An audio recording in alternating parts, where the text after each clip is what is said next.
नमस्कार, राधे राधे। चलिए, current affair की सीरीज में बढ़ते हैं। लक्ष्य एक होता है और रास्ते अनेक। कभी रास्ता बंद हो जाए तो रास्ता बदलो, लक्ष्य नहीं। लक्ष्य तो हमेशा एक ही होता है। किसी लक्ष्य पे आप चलते हैं, पर उस चलने का जो रास्ता है, आपके पास बहुत सारे रास्ते। एक रास्ता बंद हो जाता है तो इसका मतलब ये नहीं है कि और रास्ते भी नहीं है। आप रास्ते बदल सकते हैं, आपके पास ऑप्शन होते हैं कि हम दूसरे रास्ते में चल के जा सकते हैं, ठीक है। पर लक्ष्य तो आपका एक ही है ना। ऐसा तो नहीं है कि आपने अगर रास्ता आपका बंद है तो आपको आपने लक्ष्य बदल लिया। कहने का मतलब किसी भी परिस्थिति से घबराए ना। अगर आपका कोई लक्ष्य है, आपका कोई उद्देश्य है, तो कोई भी परिस्थिति आ जाए, मतलब जो रास्ता रूपी जो परिस्थिति है, अगर उसमें कुछ भी हो जाए, कुछ भी इधर उधर कोई भी चीज हो जाए, तकलीफ है, पर अपना लक्ष्य आप ना भूले। आपके लक्ष्य के प्रति जो आपका एक समर्पण है वो कम ना हो और चलते जाए। आपकी परिस्थितियां आपको परेशान कर सकती हैं, पर आप लक्ष्य के प्रति विचलित नहीं हो सकते। अगर आप लक्ष्य के प्रति विचलित हैं तो कहीं ना कहीं आपका भविष्य अंधकार में है। लक्ष्य को हमेशा बनाए रखें और उसके उसके सफल होने के लिए आपके जो कदम है वो हमेशा आगे बढ़ते रहना चाहिए। चलिए, अब क्या है भाई, पहला क्वेश्चन। पहला क्वेश्चन है, विश्व वन्य जीव दिवस हर साल कब मनाया जाता है? इसके ऑप्शंस आपके सामने हैं। 1 मार्च, 2 मार्च, 3 मार्च और 4 मार्च। इसका आंसर अधिकतर लोगों को पता होगा। 3 मार्च जो है विश्व वन्य जीव दिवस जो है हम मनाते हैं। देखिए, सॉरी, ये जो हम दिवस मनाते हैं, इसका उद्देश्य है, आपको पढ़ के समझ में आ रहा होगा, कि वन्य जीवों से संबंधित उनकी सुरक्षा। जीव जो है, जीव जंतु है, उनकी सुरक्षा, उनका जो आवास है उसका उसकी रक्षा करना, उनका एक जो वातावरण है उसको स्वच्छ रखना, उनके खाने पीने की व्यवस्था, उनका मतलब संरक्षण, एक तरीके से हम देखें अगर बात करें तो उनका संरक्षण करना इस दिवस का एक महत्वपूर्ण उद्देश्य है, ठीक है। और कुछ उद्देश्य ऐसे होते हैं कि जैसे समुद्र के अंदर, जैसे जल के बिना तो कोई काम चलना नहीं है। अगर जल हम प्रदूषित करते रहेंगे, ऑक्सीजन कम हो जाएगी और वहां पर जो रहने वाले मछलियां, जीव जंतु जो है, वो कहीं ना कहीं उनका जो है उनका जीवन जो है नष्ट होने की कगार पर आ जाएगा। तो ऑल ओवर जो इसका एक उद्देश्य है कि हर चीज को ध्यान रखते हुए वन्य जीवों की जो संरक्षण है उसको किया जाए। उनके आवास पर जो है प्राकृतिक आवास बने रहे उनके, उनको कोई नुकसान ना हो, जिससे जो है उनकी जो जातियां हैं वो विलुप्त होने की कगार पर ना आए, ठीक है। उनको संरक्षित करने का इसका उद्देश्य है। चलिए, सेकंड क्वेश्चन क्या है। विश्व श्रवण दिवस प्रतिवर्ष कब मनाया जाता है? इसके ऑप्शंस आपके सामने है। 1 मार्च, 2 मार्च, 3 मार्च, 4 मार्च। इसका जो आंसर है वो है 3 मार्च। विश्व श्रवण दिवस जो है 3 मार्च को मनाया जाता है। श्रवण यानी सुनना, मतलब कानों की देखभाल। आप टाइम टाइम पर जो है अपने कानों की एक जांच कराते रहें, जिससे सुनना आपको कम ना हो, ठीक है। श्रवण, सुनना कितना जरूरी आप सभी जानते हैं। सुन के हम बहुत सारी चीजें सीख लेते हैं। हमने सुन लिया कि हाँ कोई चीज है तो हमको वो चीज याद हो जाती है। तो कहने का मतलब, हमारी जो ये जो कान है उनकी सुरक्षा करना, ये हमें इनको इनसे कितनी चीजें महसूस हो जाती हैं। अगर हमको सुनाई नहीं दी तो कहीं ना कहीं हम बोल ही नहीं सकते। अगर अब जो व्यक्ति सुन नहीं सकता, आप उसको देखेंगे वो ढंग से बोल भी नहीं सकता, ठीक है। अगर आप सुनोगे ही नहीं तो आप बोलोगे कहाँ से? कोई चीज पता ही नहीं है आपको, कोई चीज उसका कोई ना अंत ना छोर, कुछ पता ही नहीं हो तो आप बोलोगे क्या? कोई शब्द ही नहीं है आपके पास। बस वही है। तो सुनने को महत्वपूर्ण दर्शाया गया है, उसके लिए हमने मनाया है विश्व श्रवण दिवस। कानों की जांच कराएं और इस पर सहयोग दें, ठीक है। तो जो है 3 मार्च को ये दिवस मनाया जाता है। हाल ही में कोयला रसद योजना और नीति का अनावरण किसने किया है? इसके ऑप्शंस आपके सामने हैं। अमित शाह, प्रहलाद जोशी, सर्बानंद सोनोवाल, पीयूष गोयल। क्या पूछा गया है? कोयला रसद योजना। कोयला रसद योजना जो है उसका जो लॉन्च हुई वो किसने की? इसका जो आंसर है आप सभी को पता होगा। कोयला मंत्री का नाम क्या है? प्रहलाद जोशी। कोयला मंत्री का नाम क्या है? प्रहलाद जोशी। तो उन्होंने ही जो है कोयला रसद योजना स्टार्ट की। ये जो है रेल से संबंधित जो भी काम होते हैं, कोयला का जो कोयला का जो यूज होता है वो ज्यादा होता है, उसको कम करके अगर वो कम भी ना हो पाए, वैसे तो लक्ष्य ये है कि कम करना है उसको, अगर वो कम भी नहीं हो पाए तो उसको जो है उससे प्रदूषण कम हो, ऐसा उद्देश्य इसका है। इस योजना का उद्देश्य क्या है कि रेल संबंधित जो कोयला यूज होता है उसकी मात्रा को कम करना। इसका मतलब ये है कि कार्बन जो उत्पन्न हो रहा है उससे उसको कार्बन की मात्रा को कम करना, उसको स्वच्छ बनाना। कोयला हम उपयोग कर रहे हैं तो उसको स्वच्छ बनाना, पर्यावरण में कोई वो उसका नुकसान ना हो पाए, ये उसका लक्ष्य है किस योजना का? कोयला रसद योजना। उसका अनावरण किसने किया है? प्रहलाद जोशी। प्रहलाद जोशी किस मंत्रालय के मंत्री हैं? कोयला मंत्रालय के मंत्री हैं। चलिए अगला क्वेश्चन है, हाल ही में किस सरकार ने सार्वभौमिक जीवन बीमा योजना का अनावरण किया है? इसके ऑप्शंस आपके सामने हैं, नागालैंड, मणिपुर, तेलंगाना, केरल। इसका आंसर जो है वो नागालैंड। क्या पूछा गया है? सार्वभौमिक जीवन बीमा योजना क्या है? सार्वभौमिक जीवन बीमा जो योजना है वो नागालैंड में जो है उसका उसने लॉन्च किया है। कौन से राज्य ने? पूर्वोत्तर राज्य है नागालैंड, वहां पर इसको लॉन्च किया गया है। उसके मुख्यमंत्री कौन है? नेफ्यू रियो। क्या नाम है? नेफ्यू रियो। सभी को पता होगा, सभी को इनके जो है मुख्यमंत्री का नाम पता होगा। ठीक है, हमने क्योंकि याद किए थे। नागालैंड जो है वो राज्य कौन सी योजना लागू करने वाला है भाई? सार्वभौमिक जीवन बीमा योजना। इसका उद्देश्य ये है कि किसी भी परिवार में कोई प्रमुख जो लोग होते हैं, प्रमुख लोग, उनकी असमय मृत्यु हो जाती है, उनके लिए एक सुरक्षा कवच की तरह ये काम करेगा। ये बीमा है, आप सभी जानते हैं कि बीमा होते हैं। तो जो बीमा है वो उसका नाम क्या है? सार्वभौमिक जीवन बीमा योजना। उनके परिवार को हेल्प करेगा। कौन सी योजना? सार्वभौमिक बीना सॉरी जीवन बीमा योजना। ये किस लिए है? अगर कोई परिवार का वरिष्ठ व्यक्ति या प्रमुख व्यक्ति जो है, जिससे आमदनी घर में आती है, ठीक है, आजीविका चलती है, अगर उसका असमय मृत्यु हो जाती है तो उनके लिए ही स्कीम चलाई गई है बीमा की। ठीक है, चलिए उसका नाम क्या है? सार्वभौमिक जीवन बीमा योजना। चलिए अगला क्वेश्चन है, हाल ही में जुवेंटस के मिडफील्ड पोल पोग्बा पर डोपिंग के कारण कितने साल का प्रतिबंध लगा दिया है? इसके ऑप्शंस आपके सामने हैं, 2 साल, 3 साल, 4 साल, 5 साल। बताइए क्या पूछा गया है? जुवेंट्स। जुवेंट्स जो है इटली का एक क्लब है। कौन सा क्लब है भाई? किसका क्लब है? कौन से देश का? इटली का। इटली का ये एक क्लब है जो फुटबॉल जो गेम है, गेम मतलब स्पोर्ट्स से संबंधित ये क्लब है, उससे संबंधित नाम क्या है इसका? जुवेंट्स। ये स्पोर्ट्स क्लब है, ये बहुत अच्छा क्लब है और उसकी स्थापना बहुत पहले हो चुकी थी। ठीक है, तो ये क्लब की बात कर रहे हैं। तो उसी में कोई खिलाड़ी, उनका नाम क्या है? मिडफील्ड पोल पोगबा।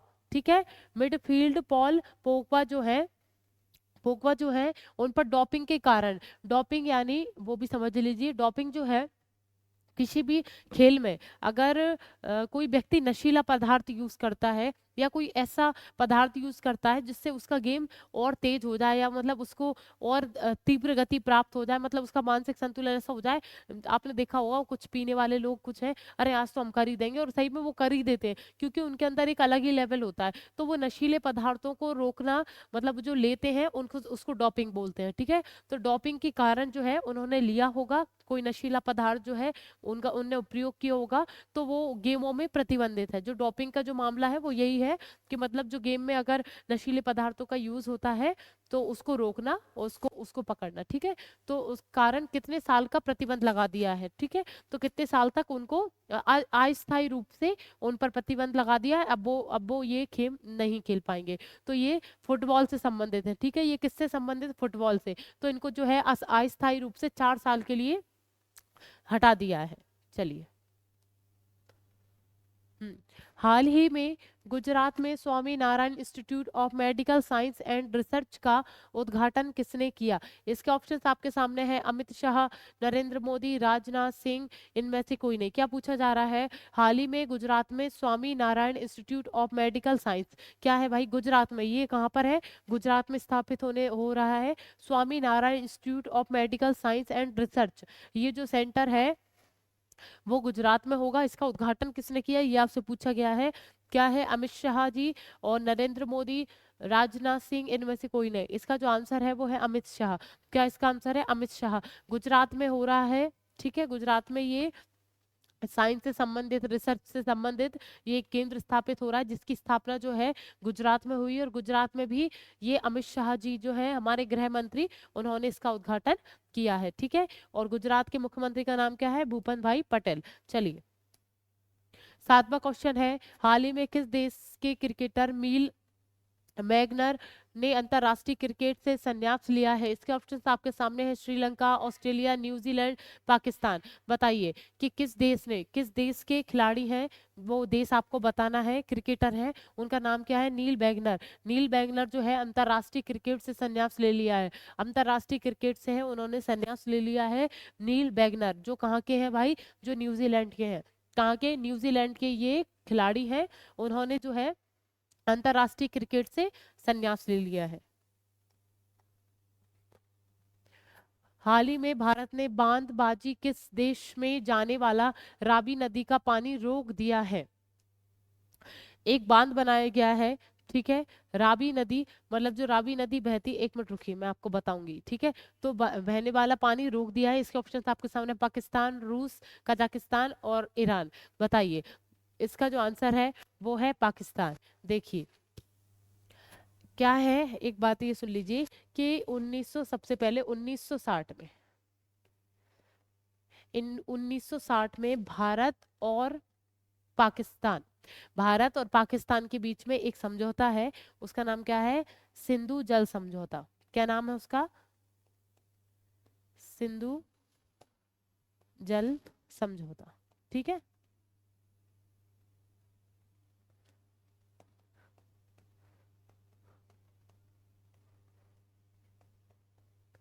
जो जल समझौता है वो 1960 में हुआ था। इसके तहत जो है वो कुछ जो नदियां हैं उसका जो पानी है वो पाकिस्तान में जाएगा, और कुछ नदियों का अधिकार भारत का है। कुछ नदियां जो हैं वो भारत पाकिस्तान का अधिकार है, उनका उसके जो पानी का यूज है वो पाकिस्तान वाले ही कर सकते हैं।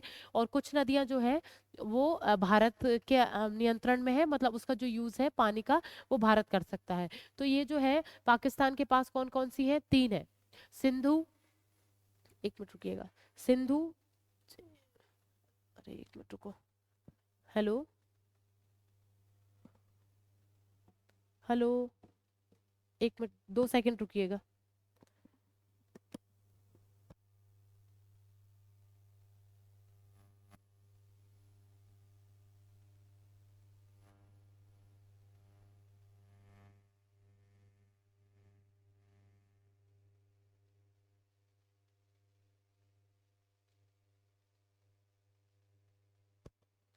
हेलो, हेलो, हेलो, हेलो, आवाज आ रही है?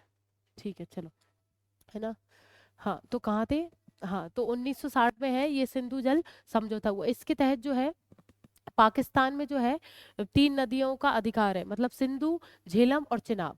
कौन कौन सी? सिंधु, झेलम और चिनाब जो है वो पाकिस्तान का उस पे अधिकार है। और रावी, ब्यास, सतलज जो है वो हमारे भारत का, मतलब भारत उसका जल यूज कर सकता है। और जो पाकिस्तान है उनको 3 नदियां प्राप्त है, कौन सी? सिंधु, झेलम, चिनाब।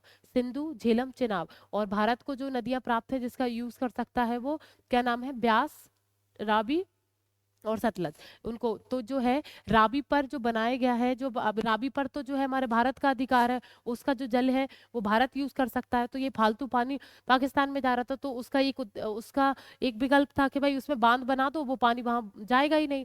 तो वहां पर एक बांध बनाया गया है। तो जो रावी नदी की जो नहर वो जा रही थी उसको रोक कर बांध बना दिया गया है, और पाकिस्तान में जाने वाली जो वो एक नहर थी उसको रोक दिया गया है। ठीक है, तो ये आपको पता चल गया कि 1960 में सिंधु जल समझौता हुआ था, उसमें पाकिस्तान और भारत के लिए नदी का विभाजन हुआ था। 3 नदी पाकिस्तान को, 3 नदी भारत को मिली थी। चलिए, और रावी उसी में एक है भारत को मिलने वाली। ठीक है, चलिए, हाल ही में केंद्र ने किस राज्य में शामिल होने के लिए मुस्लिम सम्मेलन और कश्मीर के 2 गुटों पर प्रतिबंध लगा दिया है? इसके ऑप्शंस आपके सामने, हिमाचल प्रदेश, उड़ीसा, आंध्र प्रदेश, मध्य प्रदेश। देखिए, किस राज्य में, आपको राज्य का नाम बताना है, शामिल होने वाले मुस्लिम सम्मेलन और जो कश्मीर के 2 गुट हैं उन पर प्रतिबंध लगा दिया है। वो कौन से राज्य में सम्मिलित होने की बात कह रहे थे? तो ये आंध्र प्रदेश में सम्मिलित होने के लिए उन्होंने मना कर दिया है। एक मुस्लिम संगठन है, ठीक है। यह मुस्लिम संगठनों का एक सम्मेलन था और कश्मीर के 2 गुट थे। गृह मंत्री अमित शाह जी ने कहा है कि ये जो है ऐसे ऐसे काम करते हैं। सामने तो ऐसा है कि मतलब ये ऐसे देश जो हित में जो काम होंगे वो उसकी बात करेंगे, और आंतरिक रूप से जो है देश विद्रोही वाला कोई ऐसा एक्शन करते हैं जो आंतरिक रूप से मतलब गुप्त रूप से ये कार्य करते हैं। इसलिए इनको जो है इधर से हटा दिया है, इन संगठनों में से हटा दिया है। ऐसा किसने कहा है? अमित शाह जी ने। अमित शाह कौन है? गृह मंत्री। इसलिए उनको इस राज्य से सम्मिलित होने के लिए मना कर दिया है, आंध्र प्रदेश राज्य से। चलिए, लास्ट क्वेश्चन क्या है? किस आईआईटी ने भारत के सबसे बड़े ड्रोन पायलट प्रशिक्षण सुविधा की शुरुआत की है? इसके ऑप्शंस आपके सामने: IIT Guwahati, IIT Mumbai, IIT Varanasi और आईआईटी दिल्ली। क्या पूछा गया है कि किस आईआईटी ने? ये क्वेश्चन हमने पढ़ लिया है, इसका आंसर आप सभी को पता होगा। इसका ये क्या पूछा है? आईआईटी ने जो है, कौन सी आईआईटी ने भारत के सबसे बड़े ड्रोन पायलट प्रशिक्षण, सभी ने पढ़ा है ना, भारत के सबसे बड़े ड्रोन पायलट प्रशिक्षण जो है उसकी सुविधा की शुरुआत कर दी है। इसका आंसर गुवाहाटी, आईआईटी गुवाहाटी ने है पायलट जो है भारत का सबसे बड़ा पायलट प्रशिक्षण केंद्र जो है स्थापित कर लिया है। ठीक है, और ये कौन सी स्कीम के अंतर्गत स्थापित किया है? कौन सी स्कीम है भाई? सॉरी, ये पीछे कर लिया है। इसकी जो स्कीम है ये कौन सी? प्रधानमंत्री नमो ड्रोन दीदी पहल के अनुसार, सॉरी अनुरूप। देखिए किसके अनुरूप? ये एक पहल के अंतर्गत हमने ये जो है पायलट प्रशिक्षण केंद्र स्थापित किया। कौन सा? नमो ड्रोन दीदी पहल। ठीक है, प्रधानमंत्री जी है इनका इसकी स्थापना की थी, मतलब इसको लॉन्च किया था। चलिए, अब देखिए आपसे जो क्वेश्चन पूछा था, सिंगापुर जो कल्चरल मेडल जो है, सम्मान जो है, कौन सा? सिंगापुर कल्चरल मेडल वो है, उसको सम्मान किसको दिया गया था? ये देख लेते हैं हम इसका आंसर। 81 वर्षीय भारतीय मूल की लेखिका मीरा चंद्र, किसको भाई? मीरा चंद्र ने जो है इस प्रतिष्ठित सम्मान को उपन्यासकार सुचेत क्रिस्टीन लिम, क्या नाम है? एक उपन्यासकार है सुचेत क्रिस्टीन लिम जो है, और मलय नृत्य के दिग्गज उस्मान अब्दुल हामिद, क्या नाम है? मलय जो नृत्य होता है उसके दिग्गज है, उनका नाम क्या है? उस्मान अब्दुल हामिद के साथ साझा किया है। मिला इनको था, इन दोनों इनने जो है इनके साथ साझा किया है, इन दोनों के साथ साझा किया है। एक उपन्यासकार है, इनका नाम है सुचेत, और दूसरे मलय नृत्य करने के दिग्गज है, ये बहुत अच्छा मलय नृत्य करते हैं, उनका नाम क्या है? उस्मान अब्दुल हामिद। ठीक है, उनके साथ इन्होंने साझा किया है उस सम्मान को।